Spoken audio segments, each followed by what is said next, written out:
भारत ने अब वह कदम उठाना शुरू कर दिया है जिसकी चर्चा हर तरफ हो रही है। ट्रंप सरकार की टैरिफ नीति से जहां कई बड़े निर्यातक देश परेशान हैं, वहीं भारत ने दो स्तर पर रणनीति बनाई है। एक तरफ उसने अपने एक्सपोर्टरों को राहत देने के लिए वित्तीय पैकेज की तैयारी की, ताकि जिन क्षेत्रों पर दबाव पड़े उन्हें सहारा दिया जा सके। दूसरी तरफ उसने ऐसा बड़ा फैसला लिया जिस पर पूरी दुनिया की निगाहें टिकी हैं। हाल ही में जुलाई महीने के एक्सपोर्ट आंकड़े आए तो नतीजे उम्मीद से कहीं बेहतर निकले। माना जा रहा था कि टैरिफ का असर भारत को कमजोर कर देगा, लेकिन उल्टा भारत का निर्यात 7.3% बढ़ गया और ट्रेड डेफिसिट भी सुधरा। यह अपने आप में एक बड़ी उपलब्धि थी, लेकिन असली सुर्खियां तब बनी जब भारत ने समुद्री क्षेत्र में अपनी पकड़ और मजबूत करने का ऐलान किया। यह कोई सामान्य घोषणा नहीं, बल्कि ऐसी रणनीति थी जो भारत को वैश्विक समुद्री शक्ति की तरफ ले जाती है। सरकार ने गंभीरता से तय किया कि मैरीटाइम डेवलपमेंट को बढ़ावा दिया जाएगा और इसके लिए 70 करोड़ रुपए का बड़ा फंड रखा जाएगा। इसके पीछे सोच यह है कि भविष्य उन्हीं देशों का होगा जिनकी पकड़ समुद्र पर होगी। जमीन सीमित है, लेकिन समुद्र धरती का 70% हिस्सा है। दोस्तों, पूरी अपडेट क्या है समझेंगे इस वीडियो में, लेकिन आगे बढ़ने से पहले वीडियो को एक लाइक करके चैनल को सब्सक्राइब कर लीजिए। ऐसे में जो देश समुद्री मार्गों पर नियंत्रण बनाएगा, वही आने वाले समय में व्यापार की दौड़ में सबसे आगे रहेगा। भारत के पास करीब 7,500 किलोमीटर लंबा तटीय इलाका है। यह एक प्राकृतिक संपदा है और इतिहास में भारत ने कई बार इसका बेहतरीन इस्तेमाल किया है। प्राचीन समय में भारतीय जहाज हिंद महासागर, अरब सागर और अफ्रीका तक व्यापार करते थे। भारत का समुद्री संपर्क रोम, मिस्र, अरब और दक्षिण पूर्व एशिया तक फैला था। लेकिन आधुनिक दौर में, खासकर पिछले कुछ दशकों में, भारत ने शिप बिल्डिंग क्षेत्र को उतनी अहमियत नहीं दी जितनी चीन, जापान और दक्षिण कोरिया ने दी। नतीजा यह हुआ कि आज विश्व शिप बिल्डिंग मार्केट में भारत की हिस्सेदारी सिर्फ 1 से 2% है, जबकि चीन 46%, दक्षिण कोरिया लगभग 30% और जापान करीब 15% हिस्सेदारी रखते हैं। इन तीनों की ताकत ने जहाज निर्माण के पूरे बाजार पर लगभग कब्जा जमा लिया है। उन्होंने समय रहते समझ लिया कि अगर अपने जहाज होंगे, लॉजिस्टिक लागत कम होगी और आधुनिक तकनीक से लैस शिपयार्ड होंगे, तो वे दुनिया के किसी भी हिस्से में प्रतिस्पर्धा कर पाएंगे। भारत के शिपयार्ड पुराने हैं और उनमें तकनीकी सुधार की कमी रही है। सबसे बड़ी समस्या फंडिंग की रही। शिप बिल्डिंग ऐसा क्षेत्र है जिसमें भारी पूंजी, लंबे समय और आधुनिक तकनीक की जरूरत होती है, लेकिन सरकारों ने इसे लंबे समय तक न तो प्राथमिकता दी और न ही रणनीतिक मैन्युफैक्चरिंग सेक्टर माना। फलस्वरूप न टैक्स में राहत दी गई और न ही सस्ते लोन की व्यवस्था की गई।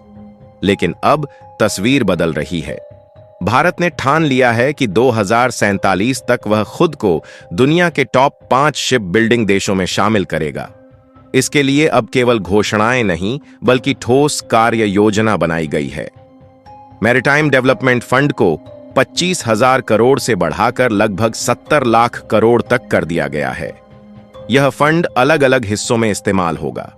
भारत की नई समुद्री नीति में सबसे पहला ध्यान शिप बिल्डिंग और रिपेयर हब्स के विकास पर होगा। इसका मकसद यह है कि भारत अपने जहाज खुद बड़ी संख्या में बना सके और उनकी मरम्मत भी देश के भीतर ही कर सके। दूसरा बड़ा फोकस पोर्ट इंफ्रास्ट्रक्चर को आधुनिक और विश्व स्तरीय बनाने पर है, जिससे जहाजों का संचालन तेज और सुविधाजनक हो। तीसरा अहम लक्ष्य शिपिंग टोनेज, यानी देश के पास मौजूद जहाजों की संख्या बढ़ाना है। जितने ज्यादा जहाज भारत के पास होंगे, उतनी ही उसकी वैश्विक व्यापार में हिस्सेदारी बढ़ेगी। इसका सीधा असर एक्सपोर्ट पर पड़ेगा और लॉजिस्टिक कॉस्ट कम होगी। इसी दिशा में एक अहम कदम उठाते हुए शिपिंग कॉरपोरेशन ऑफ इंडिया ने अरबों डॉलर की योजना बनाई है। इसके तहत भारत में बने 26 जहाज खरीदे जाएंगे। यह सिर्फ एक खरीद नहीं, बल्कि घरेलू जहाज निर्माण उद्योग को बढ़ावा देने के लिए एक बड़ा प्रोत्साहन है। अच्छी बात यह है कि इसके लिए पैसा पूरी तरह सरकार से नहीं आएगा।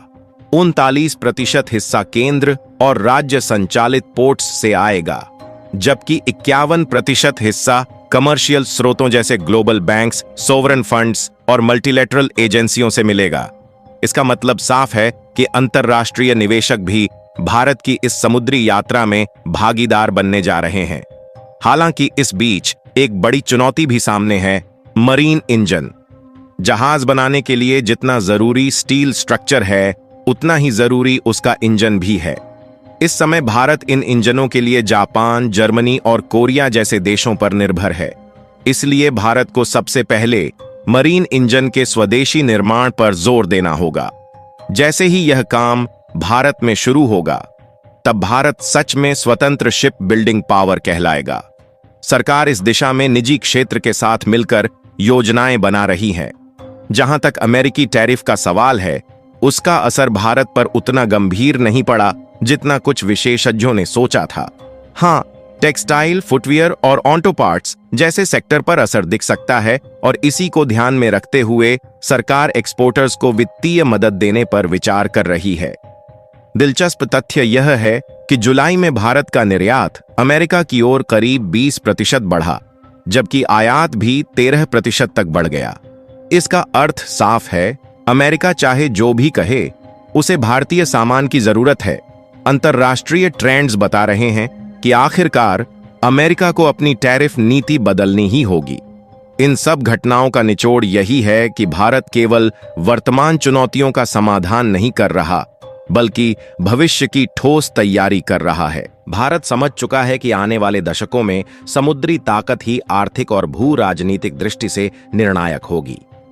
2047 तक भारत के पास लगभग 23 से 24 साल हैं, और इस दौरान यदि लगातार निवेश, तकनीकी सुधार और वैश्विक सहयोग बना रहा, तो भारत का दुनिया के टॉप 5 शिप बिल्डिंग देशों में शामिल होना बिल्कुल संभव है। फिर भी कुछ अतिरिक्त कदम जरूरी होंगे। सबसे पहले मरीन इंजीनियरिंग और नेवल आर्किटेक्चर जैसी पढ़ाई को बढ़ावा देना होगा, ताकि कुशल मैन पावर की कमी न रहे। दूसरा, रिसर्च एंड डेवलपमेंट पर ज्यादा निवेश करना होगा, ताकि जहाजों की डिजाइनिंग भी भारत खुद कर सके।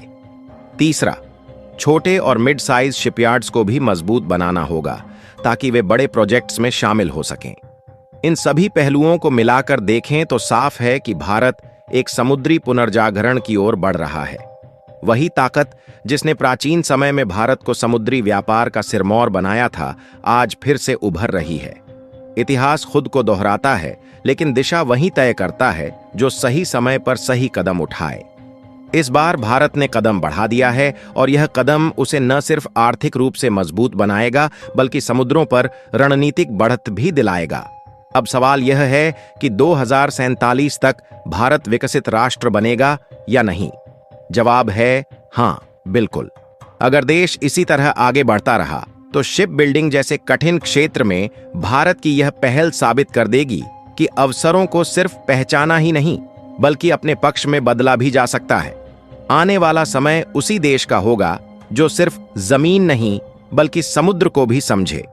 भारत अब समुद्री लहरों में सिर्फ आवाज नहीं, बल्कि अवसर, ताकत और भविष्य देख रहा है, और यह भविष्य ज्यादा दूर नहीं है। तो दोस्तों, अगर आप मानते हैं कि भारत को 2040 तक समुद्री महाशक्ति बनना ही चाहिए, तो नीचे जय हिंद जय भारत लिखकर अपना समर्थन जरूर दिखाइए। इस वीडियो को शेयर कीजिए, ताकि और लोग भी जान सकें कि भारत किस तरह भविष्य की वैश्विक ताकत बनने की तैयारी कर रहा है। और आगे भी इसी तरह की इंफॉर्मेटिव वीडियो देखने के लिए इस चैनल को सब्सक्राइब करें। जय श्री राम।